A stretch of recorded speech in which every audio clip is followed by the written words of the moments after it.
Hello दोस्तों, स्वागत है आप सभी का एक और न्यू वीडियो में। दोस्तों, इस वीडियो में हम समांतर श्रेणी जो कि चैप्टर नंबर 5 है, चैप्टर नंबर 5 आज हम शुरू करेंगे समांतर श्रेणी। इसके पिछले वीडियो में हमने प्रश्नावली 4.3 जो है पूरी तरह ख़त्म कर दिया था और हमने कहा था कि इसके अगले वीडियो में हम अगला चैप्टर शुरू करेंगे। तो जो लोग इस चैनल पर पहली बार आए हैं, चैनल को सब्सक्राइब ज़रूर करें। अब चलिए शुरू करते हैं समांतर श्रेणी।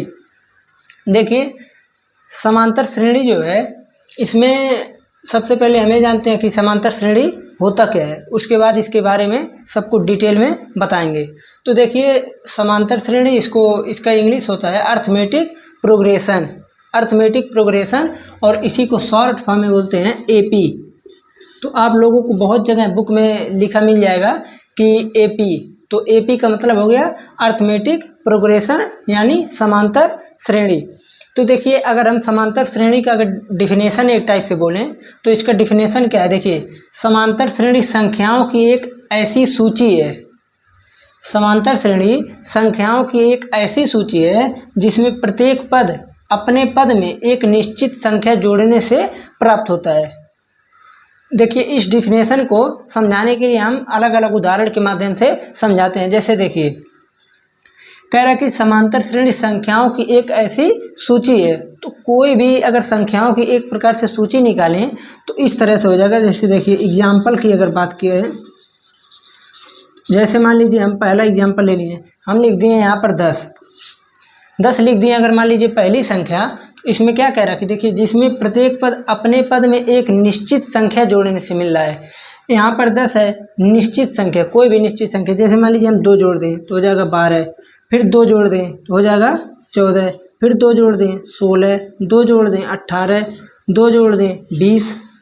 ठीक, इस प्रकार से हम कह सकते हैं कि समांतर श्रेणी संख्याओं की एक ऐसी सूची है जिसमें प्रत्येक पद जो है अपने पद से एक निश्चित संख्या जोड़ने से प्राप्त हुआ है।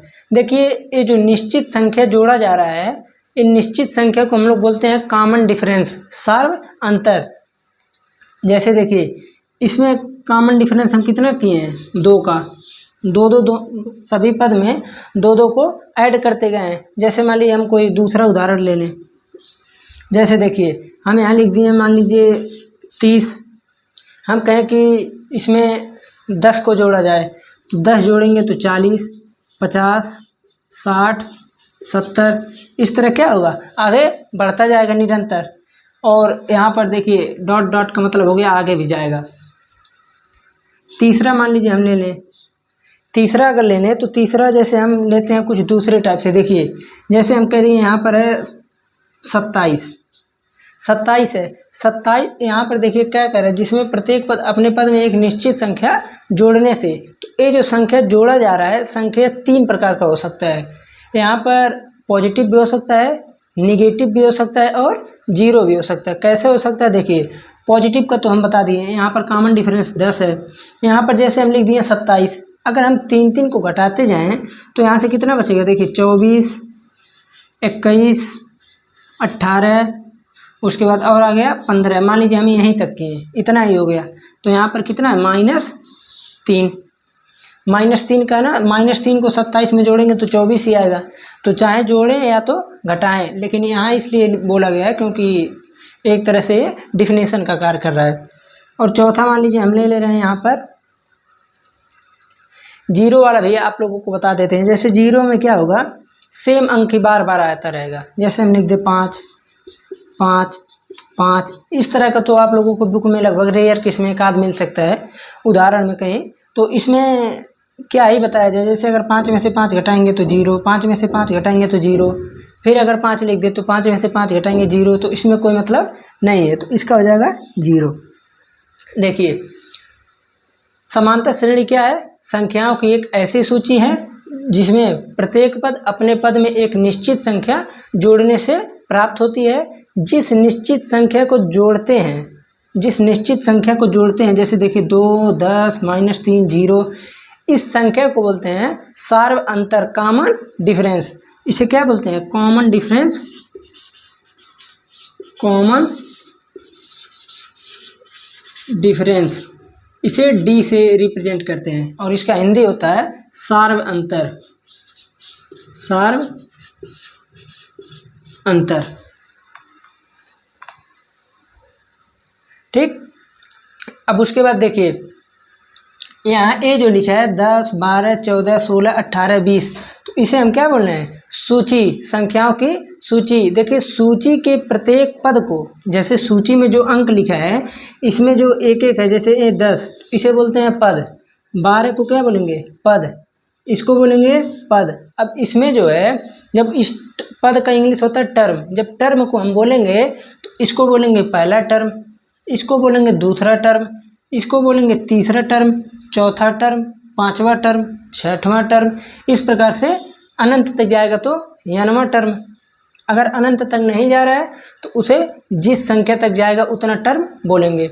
उसके बाद देखिए यहाँ से एक चीज़ और बता दें, जैसे जब AP, ध्यान दीजिएगा, जब AP अनंत तक जाए, जैसे यहाँ पर देखिए 20 के बाद भी डॉट डॉट है, इसका मतलब आगे तक जा रही है। जब AP अनंत तक जाए तो इसे बोलते हैं अपरिमित AP, अपरिमित समांतर श्रेणी।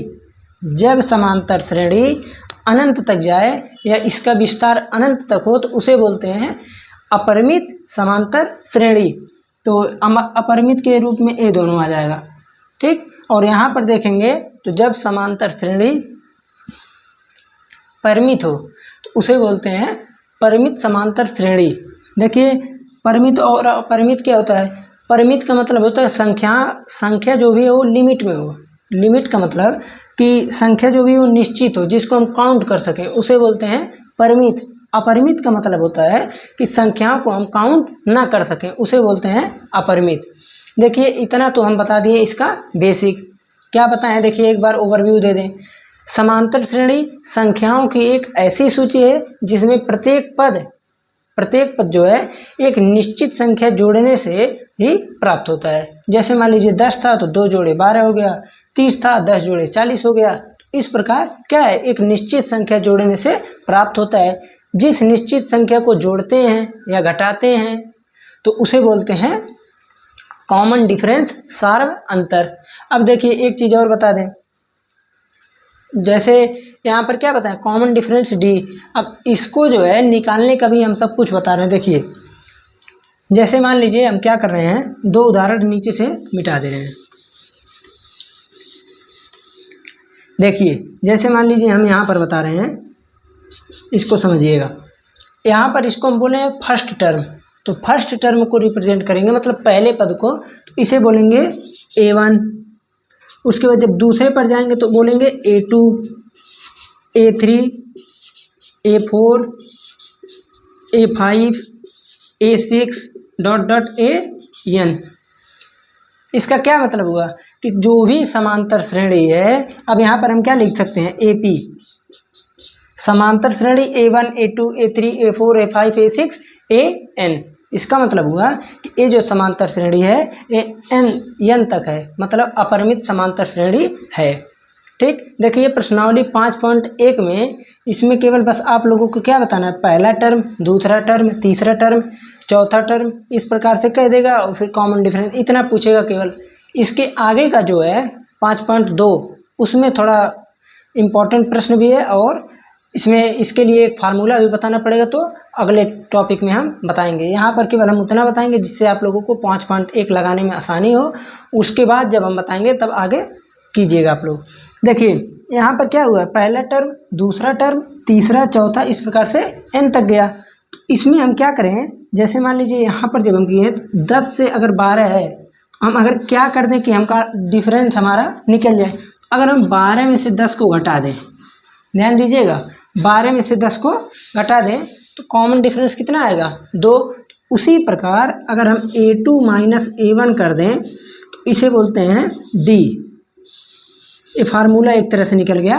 कॉमन डिफरेंस D, सार्व अंतर D equal to A2 minus A1 और D इक्वल टू, देखिए जैसे हम क्या करें, अगर एक ही पद से निकालें, जैसे इन्हीं दोनों टर्म से निकालें तभी भी D निकलेगा, इन दोनों से निकालें तभी भी निकलेगा। तो यहाँ पर क्या हो जाएगा? A3 माइनस A2 हमेशा दो टर्म के बीच का जो अंतर होता है उसी को बोलते हैं सार्व अंतर। सार्व अंतर क्यों होता है? क्योंकि यहाँ पर आप लोगों को केवल उसी तरह का समांतर श्रेणी पढ़ना है। देखिए यहाँ से निकल रहा है समान अंतर। संख्याओं की एक ऐसी सूची है जिसमें अंतर हर जगह समान रहेगा। ठीक, अंतर अगर हर जगह समान है तो उसे ही बोलते हैं समांतर श्रेणी, और आप लोगों को केवल समांतर श्रेणी ही पढ़ना है। ठीक, उसके बाद 11th में जाएंगे तो वहाँ पढ़ना रहेगा। यहाँ पर केवल समांतर श्रेणी है जिसमें हर जगह का डिफरेंस एकदम इक्वल होगा। तो यहाँ पर चाहे A3 माइनस A2 करें, चाहे A4 माइनस A3 करें, चाहे A5 माइनस A4 करें, किसी भी प्रकार से आप अगर कॉमन डिफरेंस को निकाल रहे हैं तो हमेशा इसके इक्वल होगा। ठीक, ये तो हो गया इतना। एक बार इसको अगर आप लोग स्क्रीनशॉट लेना चाहते हैं तो ले सकते हैं। अब हम इसमें एक उदाहरण के माध्यम से आप लोगों को बताते हैं। देखिए उदाहरण दिया है, उदाहरण नंबर 1। देखिए इस चैप्टर में चूँकि सभी बच्चे इस चैप्टर को समांतर श्रेणी को बहुत टफ मानते हैं, इसलिए इस चैप्टर में हम पूरा एग्जाम्पल और पूरा प्रश्नावली का प्रश्न, कोई एक आध प्रश्न छोड़ेंगे जो एकदम आसान होगा, नहीं तो हम पूरे जो भी इसमें उदाहरण दिए उसको और पूरा जो है प्रश्नावली के प्रश्न को बता देंगे। तो चलिए देखिए, ये है उदाहरण नंबर 1, एकदम न्यू एनसीईआरटी जो एनसीईआरटी बेस्ड है नवीन, उसी के माध्यम से ये पहला उदाहरण है। देखिए इसमें कह रहा है एपी। एपी का मतलब हो गया समांतर श्रेणी। समांतर श्रेणी 3/2, 1/2, -1/2, -3/2 डॉट डॉट डॉट। देखिए हम शुरू में ही बताए हैं कि जो भी रहेगा तो संख्याओं की देखिए एक सूची है। अब हमको इसमें ये नहीं पता कि इसका कितना कितना जोड़कर इतना लाया है, तो इसी को हमको निकालना है। देखिए के लिए प्रथम पद, प्रथम पद का मतलब होता है फर्स्ट टर्म A1, तो यहाँ पर हम लिख सकते हैं A1। देखिए आप लोगों चाहे A1 लिखें चाहे A लिखिए, पहले के लिए A भी लिख सकते हैं, A1 भी लिख सकते हैं, तो चाहे A चाहे A1। ठीक, इस प्रकार से। तो यहाँ से लेकिन हम A1 ही लिख दे रहे हैं। देखिए A1 हो जाएगा 3/2। जब देखिए प्रथम पद निकालना था, निकल गया। और सार्व अंतर बताइए, तो मान लीजिए हम लिख दिए A2। A2 इक्वल टू है 1/2, इतना आ गया। देखिए A1 निकाल लिए, A2 निकाल लिए। अब क्या करेंगे? अब D का फार्मूला होता है A2 माइनस A1। देखिए A2 कितना है 1/2 -3/2, तो यहाँ से जब निकालेंगे तो कितना आएगा? देखिए 2, यहाँ दोनों जगह 2 है, तो यहाँ से आएगा -2/2, तो यहाँ से कितना आया -1। ये आ गया आपका सार्व अंतर, कॉमन डिफरेंस D। देखिए और मान लीजिए ये तो पहले से निकल गया कि सही है कि नहीं, दूसरे से भी हम निकाल कर बता देते हैं। तो जब यहाँ पर A3 टर्म निकालेंगे, A3 इक्वल टू आ जाएगा -1/2। वैसे आप लोग अगर कभी पेपर में आता है तो केवल 2 ही से निकाल कर बस इतना ही करेंगे। ये तो मैं आप लोगों की संतुष्टि के लिए बता रहा हूँ। A2 निकल गया, A3 निकल गया। अब अगर D निकालें तो यहाँ से क्या आएगा? A3 minus A2। A3 कितना है -1/2 ये तो इतना आ गया। अब उसके बाद माइनस फिर 1/2, -1/2 -1/2 मिलकर हो जाएगा -2/2 इक्वल टू -1। देखिए यहाँ से भी कॉमन डिफरेंस क्या आया? सेम आया। तो अगर जब कभी कॉमन डिफरेंस D पूछे तो एक ही जगह से अगर निकाल रहे हैं तो इसमें क्या कर सकते हैं, इस तरह के प्रश्न में एक ही जगह से निकालेंगे तभी भी सही रहेगा। लेकिन जो है कभी कभी ये पूछ लेता है प्रश्न में कि क्या ये प्रश्न AP हैं, तो अगर इस तरह का प्रश्न पूछ लिया तो उसके लिए कॉमन डिफरेंस 2-3 जगह से निकालते हैं ताकि ये पता चल जाए कि समान है कि नहीं। ये तो था पहला उदाहरण। देखिए अब हम चलते हैं दूसरे उदाहरण पर। देखिए दूसरा प्रश्न दिया है कि क्या ये सूचियाँ का मतलब हो गया AP नहीं है, केवल क्या है? सूची है। तो सूची अगर दिया है और इसमें प्रश्न कह रहा है कि AP है या फिर AP नहीं है, तो हमको केवल AP है कि नहीं है ये बताना है। तो इसको बताने के लिए हम क्या करेंगे? देखिए हम अभी इसी वीडियो में बताएं शुरू में ही कि AP बताने के लिए हम पहले डिफरेंस देखेंगे। अगर प्रत्येक टर्म के बीच में जैसे दो टर्म के बीच अंतर निकालते हैं, मतलब दो पद के बीच, तो दोनों पद के बीच का अंतर अगर प्रत्येक जगह समान आ रहा है तो उसे बोलेंगे समांतर श्रेणी, अर्थमेटिक प्रोग्रेशन, एपी। तो एपी निकालने के लिए हम क्या करेंगे, प्रत्येक दो टर्म के बीच का अंतर इक्वल आना चाहिए। तो देखिए यहाँ पर क्या करेंगे, हमें यहीं पर बता दे रहे हैं, एक एक लाइन में बता देंगे। देखिए ये उदाहरण नंबर कितना है, 2 है। तो इसमें जब देख रहे हैं हम यहाँ पर, तो पहला टर्म में देखिए A1 कितना है 4, A2 कितना है 10। तो अगर डिफरेंस निकालें तो देखिए A2 minus A1 D equal to आएगा 10 माइनस 4 इक्वल टू 6, इतना आ गया। देखिए अब A3 अगर निकालें, A3 जब निकालने हैं तो देखिए यहाँ पर आ गया 16, तब अगर D निकालेंगे तो 16 माइनस 10 इक्वल टू 6। अब A4 भी अगर निकाल लें तो 22, तो D इक्वल टू हो जाएगा 22 माइनस 16 इक्वल टू 6। देखिए ये 3 जगह निकालने की ज़रूरत नहीं है, जब 2 ही जगह से निकल जा रहा है कि 6 आ गया, तो तीसरा टर्म हम देख कर ही बता सकते हैं सही है कि गलत है।